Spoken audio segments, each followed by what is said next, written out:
This is Your Calls Media Roundtable. I'm Rose Aguilar.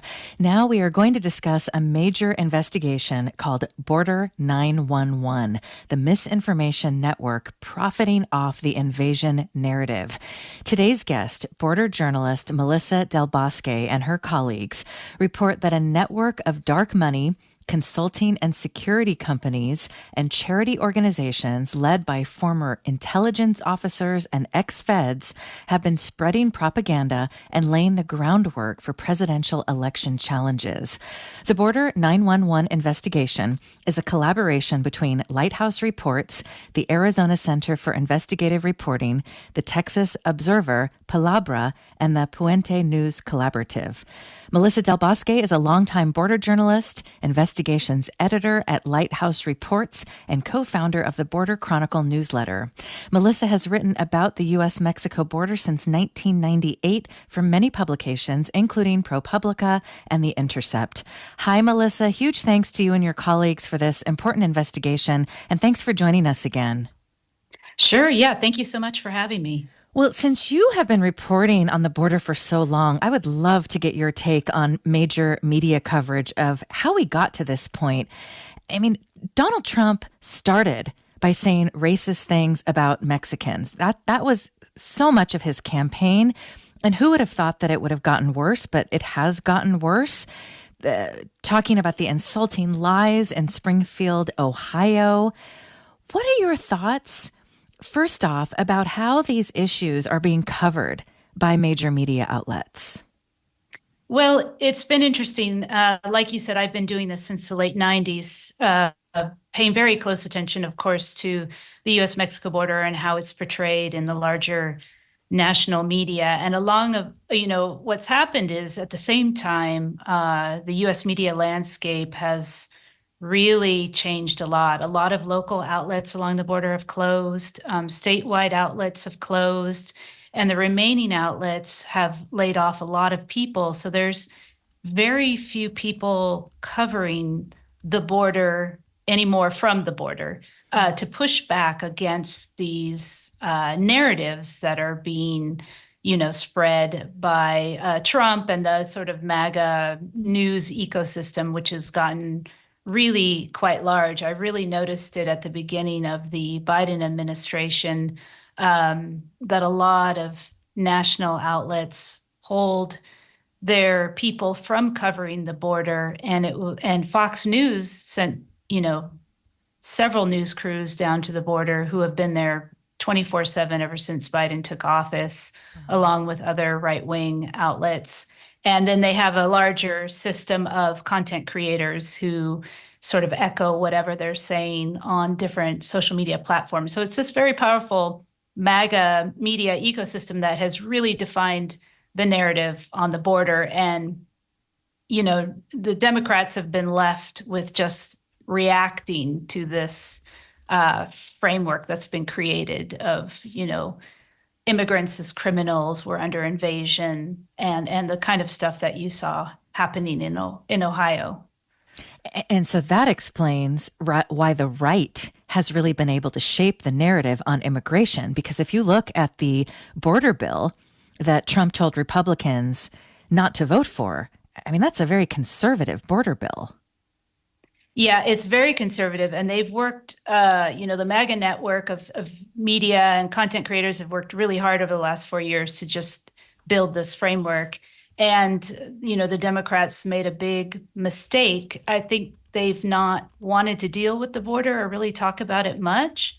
So they left this vacuum that's been filled with this very sort of hate-filled rhetoric, anti-immigrant rhetoric. And now they're left in a position of just having to react to this framework that's been built to the point where a lot of people in the country believe that we are under invasion.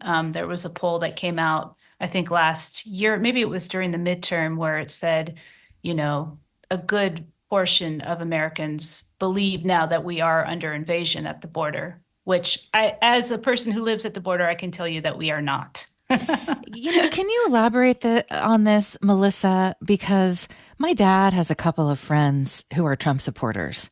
And when I ask them why they're voting for Trump, they all say immigration. I mean, they live in Sonoma County. and they say immigration. So I think this is so important. Can you elaborate on this? Yeah, I mean it's been very effective. And so, saying that we're under invasion is part of the Great Replacement conspiracy, which is a racist conspiracy theory that, immigrants of color are willfully being allowed into the country to replace white Americans and to replace white voters. And in the Border 911 investigation that we do, these are, former state and federal law enforcement, many of them who worked under the Trump administration, who are going around and giving talks everywhere and saying that the Democrats are willfully allowing people to cross so that they will vote for Democrats and Democrats will remain in power for forever, which is a complete lie, of course. But it's been very effective, and there's a lot of strategic editing of video and things of because we are receiving people from, around the world who are arriving at the border asking for asylum, but they're presenting themselves to border agents. They're not trying to sneak in, they're actually presenting themselves. But through the media content that's been created and strategic editing and the way things are presented, they make it appear to the rest of the country that, military age men from China, for instance, will use a lot of military type definitions for people. They make it seem very nefarious, as, that this is happening illicitly or something when it's not. The investigation that you wrote with colleagues from a number of media outlets, it is very in-depth. You write about Border 911. This is a tax-exempt foundation formed in Virginia last October. And its goal is to, quote, educate the American people about the facts of a non-secure border. This is according to IRS filings. When you go to the Border 911 website, it says, our team boasts unparalleled expertise built on decades of experience in border security. We didn't just contribute to the most secure border in history. We helped create it. And in capital letters, it says, every state is a border state. How did you all first learn about Border 911? Well, like I said, I've covered the border for many years. And so this organization was formed by Tom Homan, who was acting director of Immigration and Customs Enforcement under Trump. And Tom Homan is a longtime federal agent. He's now retired. He was with ICE for many, many years. And he's actually the person who came up with the idea for family separation and really pushed for it within Trump's administration. So he has a long history in border immigration policy. And so he's characterizing himself and this group as, we're experts. Many of them worked for Trump. And, they characterize the Biden administration's management of the border as the biggest national security threat since 9/11. So there's a lot of hyperbole, a lot of fear mongering about the border. They pushed this narrative a lot that we are under invasion, and it's really a way for them, of course, to campaign for Trump being back in office. And Trump has already said he's going to give Homan like a top position within his administration, and that he'll be in charge of the mass deportations that Trump says he wants to carry out if he's reelected. You note in the piece that in July, Tom Homan said, quote, Trump comes back in January, I will be on his heels, and I will run the biggest deportation force this country has ever seen. They ain't seen SHIT yet. Wait until 2025. I'm guessing a lot of people have never heard of Border 911. A lot of people may have never heard of Tom Homan. And you write that outside of right-wing media, his group and and the members have largely flown under the radar. So what explains that? Does that go back to what you said about how so many newspapers along the border are just shutting down and we just don't have as many journalists keeping tabs on this?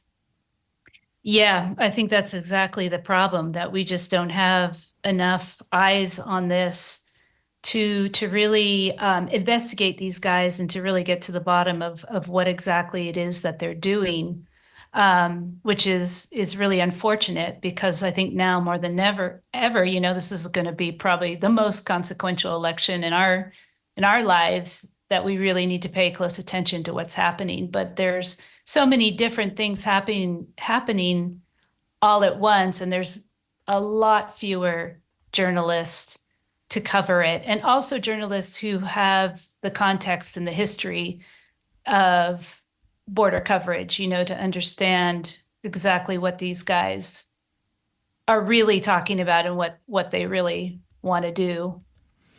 You write that Homan's cavalry, who are publicly featured as team members, include former state and federal law enforcement, some of whom have intelligence backgrounds, including Rodney Scott, former Border Patrol Chief, Derek Maltz, a former Drug Enforcement Agency special agent, Victor Avila, a former agent with Homeland Security Investigations, Sarah Carter, a Fox News contributor, Jason Jones, Texas Department of Public Safety captain turned Newsmax correspondent. So there's former government officials and then right-wing media figures involved in Border 911. Yeah, the really interesting thing is that some of them have sort of recast themselves as journalists, in quotes, like Jason Jones, who's a particularly interesting guy. He was in the intelligence division for Texas Department of Public Safety, which is the state police agency there. And now he's a Newsmax correspondent. And of course, Newsmax is like to the right of Fox News. It's basically like a MAGA propaganda arm. So he does content for them, and he goes down to the border, and he spends a lot of time. He gets a lot of access to DPS, helicopters, intelligence, and then he turns around and uses that in his pieces that he does for Newsmax. And he always characterizes the border as under invasion, and this is the fault of Biden and the Democrats. So it's a very sort of partisan, fear-mongering type of news content. And then Tom Homan is also a contributor to Fox. Sarah Carter is a contributor to Fox, and so they often do interviews and news pieces where they always equate immigrants as criminals, and they're flooding the border. They use a lot of like scare type words to describe migration at the border. We're speaking with Melissa Del Bosque, a longtime border journalist, investigations editor at Lighthouse Reports, and co-founder of the Border Chronicle newsletter. Melissa and her colleagues at several media organizations, including the Texas Observer and the Arizona Center for Investigative Reporting, are out with a major investigation called Border 911, the Misinformation Network profiting off the invasion narrative. Melissa will be with us for about 10 more minutes. So if you have any questions for her, she's a longtime border reporter. She knows what's really going on at the border. If you have questions about what you've been hearing in the media or from the right, and then why aren't Democrats pushing back against a lot of these myths, you can give us a call at 866-798-8255, 866-798-8255. So tell us more about what these people are doing. They're spreading fear, traveling to many, many states across the country. You also write that at a White House meeting back in 2020, Mike Flynn and someone who is part of Border 911 counseled Trump to use National Guard soldiers to seize voting machines to overturn the election. Just tell us, what else are they doing, given that until this report, we've not heard about Border 911? Well, I mean, the interesting thing about Border 911 is that it originally wasn't Tom Homan's idea. It came out of the America Project, which is a dark money organization run by Patrick Byrne and Lieutenant General Mike Flynn. And Patrick Byrne made his millions running Overstock.com. And, Lieutenant General Mike Flynn was the national security advisor for Trump for a little bit, but he pled guilty to a felony of making false statements to the FBI about his communications with Russia. So he was forced to leave the Trump administration, and he and Byrne have been major, major funders of election conspiracy groups. They funded the Cyber Ninja audit in Arizona after the 2020 election, which was just a total debacle. So they're majorly involved in election denial efforts. And so Border 911 was originally part of their organization, and then Tom Homan spun it off into his own nonprofit. So there's a lot of overlap between the two groups, which is interesting. I guess the sense is that, border security, immigration is a really strong talking point for Trump. He's always talking about it. Mm-hmm. So this is a way for them to get to voters, to persuade people to vote for Trump. You also write that they have a pretty strong legislative agenda, and some of this has already been adopted in conservative states like Texas. So you write that Arizona Representative Steve Montenegro publicly touted a Border 911 legislative agenda for the 2023 session that included declaring cartels foreign terrorist organizations, repurposing the Arizona National Guard as a border force, allowing unauthorized immigrants to agree to orders of deportation to avoid prosecution, and prohibiting migrants from pleading down charges if they cause the death of an American citizen. And these mirror some initiatives that Texas has already adopted under Republican Governor Greg Abbott. Can you tell us more about what bills they're pushing and where you're seeing some of these across the country? Yeah, well, Steve Montenegro is a state rep in Arizona, and he's also on the payroll of America Project. He was their national policy director and then a consultant. So they held a press conference in Arizona with Tom Homan and Jason Jones and some legislators there, announcing Border 911 and saying they were going to have these Border 911 endorsed bills. And you read off some of them there. There's been a big push by former cabinet members of Trump's administration, people like Ken Cuccinelli, Russ Vought, who are pushing for states' rights, for states to have control over immigration enforcement.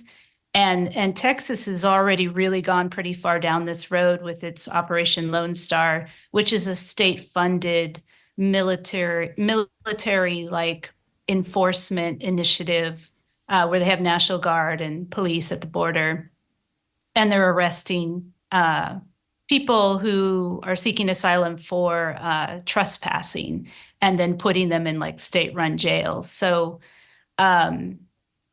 these guys are pushing for Arizona to do something similar to that.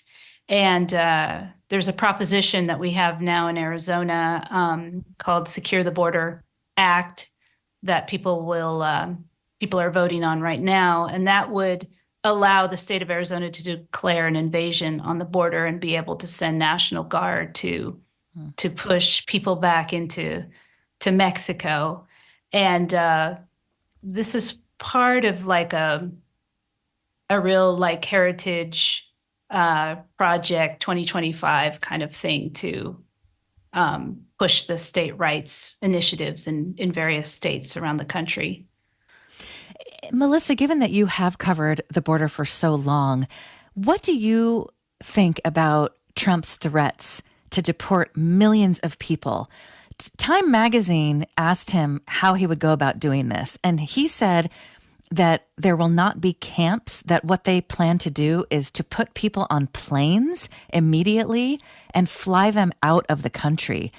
What are your thoughts? What should we think about when Trump says he's going to deport millions of people? Well, I mean, they'll certainly try it for sure.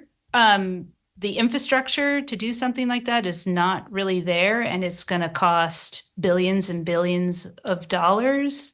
Um, so it's going to be very, very chaotic and very disruptive and really terrible because, I mean, most families are mixed status families.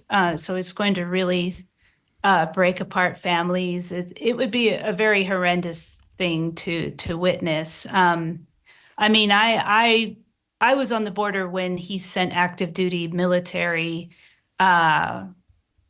regarding the caravans. I remember the big scare about caravans coming, building up to the midterm election, and it was strange. There were military encampments in Texas of soldiers, with barracks and everything, which was surreal. And I think most Americans don't remember that, but it was called like Operation Freedom or something like that.